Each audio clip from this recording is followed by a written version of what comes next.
So hey everybody, welcome back to my channel. तो आज का वीडियो होने वाला है थोड़ा सा स्पेशल क्योंकि हमारे साथ एक गेस्ट बैठी हैं जो ऑफिशियली एबीजी में प्लेस हो चुकी हैं। तो आज हम जानेंगे वीडियो में कि इनका प्लेसमेंट की पूरी जर्नी कैसी रही और हमें कौन कौन सी चीज़ें ध्यान देनी चाहिए और पूरा इनका एक्सपीरियंस। तो वीडियो को लंबा ना करते हुए चलो वीडियो तो स्टार्ट करते हैं। So let's get started.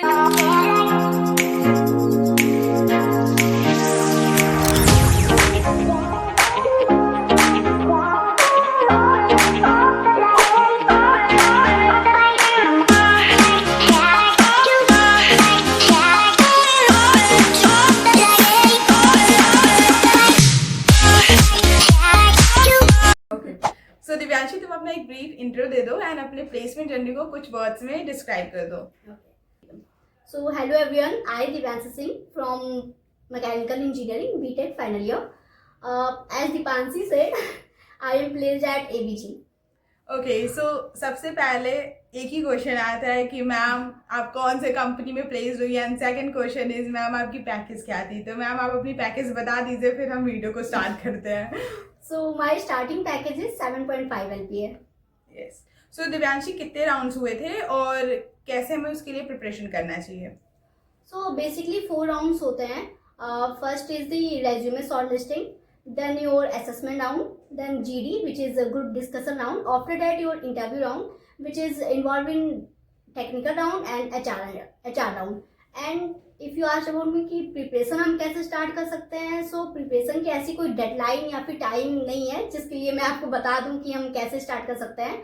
बस अगर मैं अपना बताऊं कि मैंने प्रिपरेशन कैसे स्टार्ट और कब स्टार्ट की थी, थर्ड ईयर लास्ट या फिर फाइनल ईयर के स्टार्टिंग में स्टार्ट कर दी थी, जिसके लिए मैंने काफ़ी सीनियर्स से मिली जिनका ऑलरेडी प्लेसमेंट हो चुका था। उनसे मैंने पूछा कि कौन कौन सी कंपनीज आती है और उसका प्रोसीजर क्या है।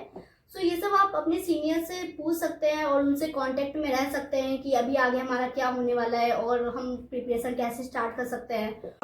हम कुछ क्वेश्चंस पूछते हैं जो मोस्टली हमारे फ्रेशर्स के माइंड में आती हैं। सो पहला क्वेश्चन ये था कि तुमने प्लेसमेंट की प्रिपरेशन कब से स्टार्ट की? ओके, सो मैंने प्लेसमेंट की प्रिपरेशन एज सच कोई टाइम या फिर कोई डेट नहीं है कि मैंने उसी डेट में स्टार्ट की है, बट फाइनल ईयर मतलब on the final year starting and third year ending में मैंने अपनी प्लेसमेंट प्रिपरेशन स्टार्ट कर दी थी। सो दिव्यांशी, तुम ये मुझे बताओ कि क्या क्या राउंड्स हुए थे एबीजी में? Okay, so in ABG first is resume shortlisting out, then the assessment, and then GD round which is called as group discussion. After that our interview is held which is on the technical interview and HR interview. So as Divyanshi, तुमने बताया कि first round जो होता है वो resume short listing round होता है। तो मैं बताना चाहूँगी कि आप ऑन कैंपस अप्लाई करते हो या ऑफ कैंपस अप्लाई करते हो, फर्स्ट जो स्टेप होता है वो रिज्यूमे शॉर्ट लिस्टिंग ही होता है। तो दिव्यांशी, तुम प्लीज़ ये शेयर करो को हम अपने रिज्यूमे को कितने अच्छे से प्रिपेयर कर सकते हैं। सो बेसिकली रेज्यूमे सिंपल और मेनली 1 पेज का होना चाहिए। आपको उसमें कोई भी ऐसी इंफॉर्मेशन नहीं डालनी है जिसके बारे में आपको पता नहीं है, और मेनली आपको उसमें अपना प्रोजेक्ट, इंटर्नशिप, ये सब बेसिक डिटेल हाईलाइट्स करनी है क्योंकि इसमें से मेनली ज़्यादा पूछा जाता है। और जो भी आपने रेज्यूमे में अपने डाला है उसके बारे में आपको बेसिक जानकारी एटलीस्ट होनी चाहिए क्योंकि कंपनी जो भी आती है वो आपके रेज्यूमे को ज़्यादा प्रीफर करती है। आफ्टर डैट वो आपसे technical interview and HR interview पूछती है, बट ये है कि आप अपना जो भी रेज्यूमे लिख रहे हैं आप उसे बहुत ही सोच समझ के और आपको उसके बारे में एटलीस्ट आना चाहिए सब कुछ। तो इस बेसिक चीज़ का आप ध्यान रख सकते हैं मेनली। रिज्यूमे शॉर्ट लिस्टिंग का कभी कभी सीजी का भी क्राइटेरिया होता है जो मैं मेंशन करना चाहूँगी कि कभी कभी कोई कंपनी आती है जिसका जो मिनिमम सीजी होता है वो 6 लेती है, 6.5 लेती है, 7 लेती है। And one more thing, like resume में ये होता है कि हम क्या करते हैं, बहुत सारा चैट जीपीटी से, AI से अपने रिज्यूमे को भर लेते हैं जो चीज़ें हमें पता भी एक्चुअली नहीं होती। तो जैसे दिव्यांशी ने बताया, तो जो भी चीज़ें हम रिज्यूमे में मेंशन कर रहे हैं उसके बारे में हमें डिटेल नॉलेज होनी चाहिए। ऐसा नहीं है कि हम कुछ भी भर दें। और कभी कभी क्या होता है, कोई कंपनी उतना रिज्यूमे पे ध्यान नहीं देती है, वो आपसे डायरेक्टली कोर के क्वेश्चन पूछती है। बट कभी कभी कंपनी आती है जो आपको रिज्यूमे पे जो आपने लिखा है वो सारी चीज़ें 1 लाइन जो आपने लिखी है उसी से क्वेश्चन करने लगती है। तो आपको वो ध्यान देना है कि जो सच चीज़ें जो आपको सच में पता है या नहीं जो आप डाल रहे हो, तो उसके बारे में पढ़ के जाओ और उसको प्रिपेयर करके जाओ। ओके, हाँ। सो नेक्स्ट क्वेश्चन ये है कि जो एप्टी क्वेश्चंस होते हैं उसमें किस किस टाइप के क्वेश्चंस आते हैं? एप्टीट्यूड में बेसिकली आपके क्वांटिटेटिव आ सकते हैं, रीजनिंग आ सकते हैं एंड ऑल्सो योर टेक्निकल। तो यस, इस चीज़ की आप प्रिपरेशन कर सकते हैं, बट मेनली एप्टी के लिए आप जो है थोड़ा कम भी प्रिपरेशन करें तो वो चलेगा। बस आपको टेक्निकल आपका अच्छा आना चाहिए, क्योंकि वो आप एक असेसमेंट के लिए नहीं बल्कि आप उससे इंटरव्यू के लिए भी आगे प्रिपेयर करें। अगर आपको उसमें सेलेक्ट हो गया तो आपका टेक्निकल उसमें मेन होना चाहिए। सो एबीजी का जो असेसमेंट राउंड हुआ था वो ऑनलाइन हुआ था या ऑफलाइन, उसके बारे में थोड़ा बता दो, और हमें क्या चीज़ ध्यान देनी चाहिए। सो या एबीजी का असेसमेंट राउंड हमारा ऑनलाइन ही हुआ था, जिसमें कि हमारे 3 सेक्शन में डिवाइड था। First is the technical, second is the non technical and third is the personality development round हुआ था। तो टेक्निकल में आपके बेसिकली जितने भी आपके कॉलेज से रिलेटेड एंड सिलेबस है वो पूछा गया था हमें, और नॉन टेक्निकल में आपका एप्टी हो गया, रीजनिंग हो गया, ये सब पूछा गया था। और पर्सनालिटी डेवलपमेंट में बेसिकली आपके बारे में पूछा गया था। वो आपको जानना चाहते थे कि ऐसे कुछ कुछ बहुत छोटे छोटे क्वेश्चन थे, बहुत ही बेसिक क्वेश्चन थे, जो कि वो आपके बारे में जानना चाहते थे कि आप असल में हैं कैसे। तो यही 3 राउंड हमारे मेनली हुए थे। ओके, सो जो नेक्स्ट राउंड था वो जीडी का था, जैसा तुमने बताया। तो जीडी हम कैसे प्रिपेयर करें, और वो यूजली कौन कौन से टॉपिक्स पूछते हैं हमसे।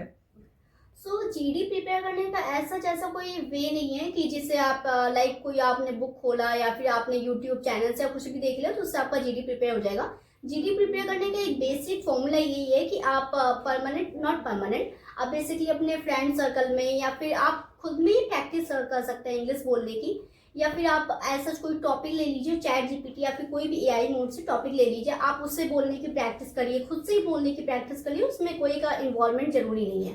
तो जीडी हम इस वजह से प्रिपेयर कर सकते हैं। और आप बहुत सारे ऑनलाइन या फिर यूट्यूब पे वीडियोस दे सकते हैं कि हमें कैसे स्टार्ट करना चाहिए, कहाँ पे इंड करना चाहिए और कैसे जो है बोल सकते हैं। सो टॉपिक बेसिकली हमारे सोशल रेलेवेंट हो सकते हैं, करंट अफेयर से आ सकते हैं एंड ऑल्सो एब्स्ट्रैक्ट जीडी से भी पूछे जा सकते हैं, जिसमें हमारे जो अभी चल रहा है इन्वायरमेंट में, लाइक व्हाट इज जोमेटो के बारे में हम बोल सकते हैं and all of this like that. Okay, so final round जो था वो इंटरव्यू था। तो हम इंटरव्यू के लिए कैसे प्रिपरेशन कर सकते हैं, इंटरव्यू में उन्होंने आपसे क्या क्या क्वेश्चन पूछे। सो ही नहीं जी, उन्होंने मुझसे बेसिकली 4 चैप्टर से ज़्यादा टॉपिक पूछे थे, which is thermodynamics, power plant, strength of material and manufacturing. If we take an example, so उन्होंने थर्मोडायनेमिक्स से मुझसे रेफ्रिजरेशन साइकिल की वर्किंग पूछ ली थी, एंड पावर प्लांट से उन्होंने मुझसे एक साइकिल को डिफाइन करने के लिए उन्होंने मुझसे बोल दिया था, एंड मैन्युफैक्चरिंग से भी उन्होंने काफ़ी क्वेश्चन पूछे थे। छोटे ही थे, बहुत ज़्यादा बड़े नहीं थे, बेसिक क्वेश्चन ही थे, लेकिन बस इतना ही कि आपका वो चीज़ प्रिपेयर होना चाहिए। ओके, सो अभी तक हमें यही समझ में आया कि कोर से जो इंटरव्यूअर होते हैं वो ज़्यादा क्वेश्चन पूछते हैं, और वो बहुत सारे बड़े एंड डीप में क्वेश्चन नहीं पूछते हैं, वो आपसे बहुत बेसिक सवाल पूछते हैं। तो आपको अपनी बेसिक क्लियर करके जानी है। तो दिव्यांशी ये बताओ कि मैकेनिकल में कौन से कोर सब्जेक्ट्स हैं जिसमें हमें ध्यान देना चाहिए, जहाँ से मोस्टली क्वेश्चन आते रहते हैं।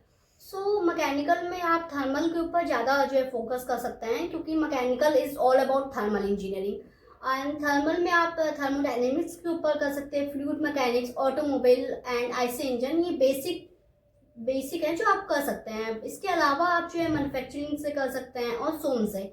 ये 3 आप जो है अच्छे से आपका प्रिपेयर होना चाहिए, क्योंकि बहुत सारी कंपनीज ऐसी भी है जो आपके टॉप मोस्ट फेवरेट सब्जेक्ट्स नहीं पूछती हैं, वो अपने अकॉर्डिंग ही आपका इंटरव्यू अपने अकॉर्डिंग ही लेना शुरू कर सकती है। तो लेकिन अगर कोई कंपनी आपसे पूछे तो या आप उसके लिए प्रिपेयर होने चाहिए एटलीस्ट, कि आप बता पाएँ कि हाँ ये मेरे टॉप मोस्ट सब्जेक्ट है जो मैंने अच्छे से प्रिपेयर किया हुआ है। ओके, सो बहुत सारे बच्चों की डाउट होती है कि फर्स्ट ईयर से उन्होंने इतने अच्छे से पढ़ाई नहीं की है और उनके कोर सब्जेक्ट उतने स्ट्रॉन्ग नहीं है, तो फिर उन्हें क्या करना चाहिए।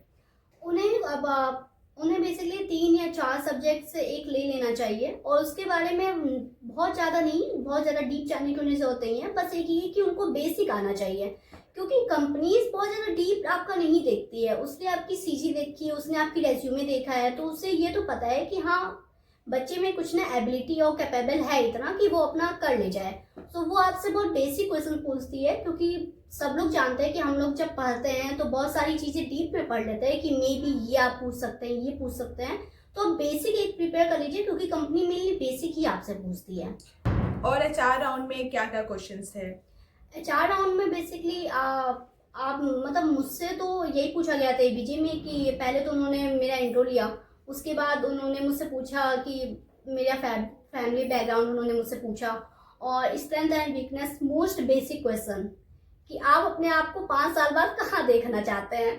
सो ये मैंने प्रिपेयर किया था काइंड ऑफ, लेकिन इतने अच्छे से नहीं प्रिपेयर किया था क्योंकि ये क्वेश्चन मुझे लगा नहीं था कि मे भी पूछ सकते हैं, बट मेनली कंपनीज में ये क्वेश्चन पूछ ही जाते हैं 4 क्वेश्चंस में।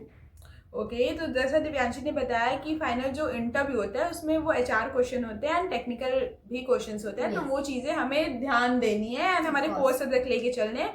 एंड आप कोई भी कंपनी में जब अप्लाई करते हो ना तो आपको 3-4 चीज़ें मस्ट है कि आपको प्रिपेयर करके ही जाननी है। फर्स्ट क्वेश्चन इज लाइक आप कंपनी के बैकग्राउंड के बारे में जान जाओ। Yes. उस समय प्रेजेंट में क्या वो किस प्रोजेक्ट्स पे काम कर रहे हैं इसके बारे में जान लो, और फिर उससे कोर्स से रिलेटेड या उनका कोई न्यू स्कीम वगैरह है, ये सारी चीज़ें मतलब कंपनी की लेटेस्ट जो चीज़ें हैं वो ध्यान दो। और कोई दिव्यांशी पॉइंट्स जो आप बताना चाहेंगी? या एक पॉइंट मैं और इसमें ऐड करना चाहती हूँ कि वो मेनली आपका स्ट्रेंथ और वीकनेस, ये बेसिक क्वेश्चन है उनका जो वो पूछते ही पूछते हैं आपसे। तो आप स्ट्रेंथ और वीकनेस आप कहीं भी जाके कोई भी AI मोड पे आप सर्च करेंगे तो आपको बहुत सारी चीज़ें आपको बता दी जाएगी जो कि ऑल अबाउट फेक ही होती है। तो आप उसमें अपना कोई रियल लाइफ एग्जाम्पल अगर ऐड कर सके तो वो काफ़ी अच्छा होगा, क्योंकि मैंने ऑफकोर्स ऐड किया है जिसका मुझे बेनिफिट भी दिखा है उसमें। ओके सो नाउ हमने लगभग सारी प्रोसीजर जान ली एंड सारे स्टेप्स जान ले। अब हम आते हैं ऑनेस्ट रियलिटी पे कि दिव्यांशी ऑनेस्टली बताना है कि कितने रिजेक्शंस मिले एंड उस समय तुम्हारी फीलिंग्स क्या थी? मुझे 5 to 6 रिजेक्शन तो ऑफकोर्स मिले हैं और मेनली सारी कोर कंपनी से ही मिले हुए हैं, जिसमें उस समय तो काफ़ी डिमोटिवेटेड फील होता है। नॉट अबाउट कि भाई तुम्हारा रिजेक्शन हो गया, इसलिए फील होता है कि मैंने उस चीज़ के लिए अच्छे से प्रिपेयर किया था और मुझे ये होप थी कि हाँ इस कंपनी में मेरा हो जाना है। तो इस वजह से डिमोटिवेटेड फील होता था कि सबका हो रहा है, मेरा ही क्यों नहीं हो रहा है, मैंने भी प्रिपेयर किया है अच्छे से। लेकिन ठीक है, एंड में सब आपका अच्छा ही होता है और आपका जहाँ होना होता है वो एक फ्लो में आपका निकलता ही निकलता है। सो आपको डिमोटिवेटेड नहीं इतना फील होना है और ना ही आपको बस एक होप रखनी है कि मेरा हो जाएगा और बेटर कंपनी में, अच्छी कंपनीज में होगा। राइट और मैंने जैसे लास्ट अपने काफ़ी वीडियो में ये बताया है कि हाँ हमेशा ऐसा नहीं होता है कि जो हम चाहते हैं फर्स्ट कंपनी में ही हमारा हो जाए, सेकंड में हो जाए, हो सके 10-15 कंपनी में हमें रिजेक्शन मिल जाए, बट हमें होप नहीं खोना है। हो जाता है यार, कॉलेज में अगर आप एवरेज बच्चे भी हो ना और आपने थोड़ी मेहनत कर दी है तो आपका प्लेसमेंट हो जाना है। ऑफकोर्स, क्योंकि एक मोमेंट के बाद मुझे ऐसा लगने लगा था कि मेरे सारे फ्रेंड्स का हो रहा है, मेरे रूममेट्स का ऑलमोस्ट हो ही चुका था, तो मुझे लगने लगा था कि बस मेरा हो जाए। मतलब ऐसा तो कुछ है नहीं कि भाई सारे, क्योंकि जिनके जो बच्चे बहुत भी अच्छे नहीं भी होते हैं उनका भी हो ही जाता है। तो बस ये था कि हो जाएगा, लेट ही होगा लेकिन हो जाएगा अच्छी कंपनी में। ओके सो दिव्यांशु, कुछ जूनियर को एडवाइस जो तुम देना चाहो? फाइनल मैसेज यही होगा मेरा कि अगर आप लोग किसी भी कंपनी के लिए प्रिपेयर कर रहे हैं तो एक अच्छे से प्रिपरेशन कीजिए। और मेनली आप रेज्यूमे में हम बहुत सारी चीज़ें ऐसी भी डाल देते हैं जिसके बारे में हमें कोई आइडिया नहीं होता है। सो हमें कोई भी तरह का फेक रेज्यूमे नहीं बनाना है। और सेकंड पॉइंट इज कि भाई जो भी कंपनी आ रही है आप उसके बारे में अच्छे से देखिए और अच्छे से प्रिपेयर करिए। ये नहीं कि आप लास्ट मोमेंट पे प्रिपेयर करें, जो कि मैंने उस टाइम पे ये गलतियाँ की थी कि मैं वेट करती थी कि मेरा पहले असेसमेंट राउंड क्लियर हो जाए उसके बाद मैं प्रिपेयर करूँ। तो ये मेरी गलती थी, क्योंकि ज़्यादातर यही होता है कि आपका असेसमेंट क्लियर होने के बाद आपका GD और इंटरव्यू एक दिन या फिर ऐसे गैप में रख दिया जाता है, जिसकी वजह से आपको एक मिनिमम टाइम प्रिपरेशन की नहीं मिल पाती है।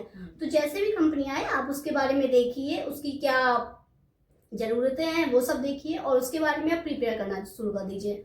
और थर्ड पॉइंट हम ऐड करना चाहेंगे, जो कि वो भी मेरी गलती थी उसमें, कि आप कोई भी फॉर्म आ रहा है आप उसे देखिए और अच्छे से फिलअप करिए, उसे फॉर ग्रांटेड मत लीजिए और ना ही उसे जल्दबाजी में करने की कोशिश करिए। अर्लीस्ट मोमेंट कुछ नहीं होता है, आप अपने फ्रेंड के साथ बैठिए, उनसे डिस्कस करिए, क्योंकि अक्सर बहुत ऐसा होता है कि हम लोग एक्साइटमेंट में बहुत सारी ऐसी गलतियां कर देते हैं कि हम उस फॉर्म को पढ़ रहे हैं, उसमें क्या लिखा है, उसकी क्या नेसेसिटी है, हम वो भी पढ़ रहे हैं, लेकिन हमसे वो चीज़ गलत हो जाती है, जो कि हमें बाद में रियलाइज़ होता है जब हमारे फ्रेंड उसी चीज़ को डिस्कस करते हैं।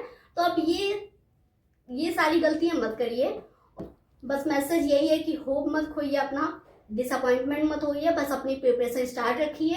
एंड तक आपको आपका गोल मिल ही जाना है, आपको अच्छी कंपनी में हो ही जाना है।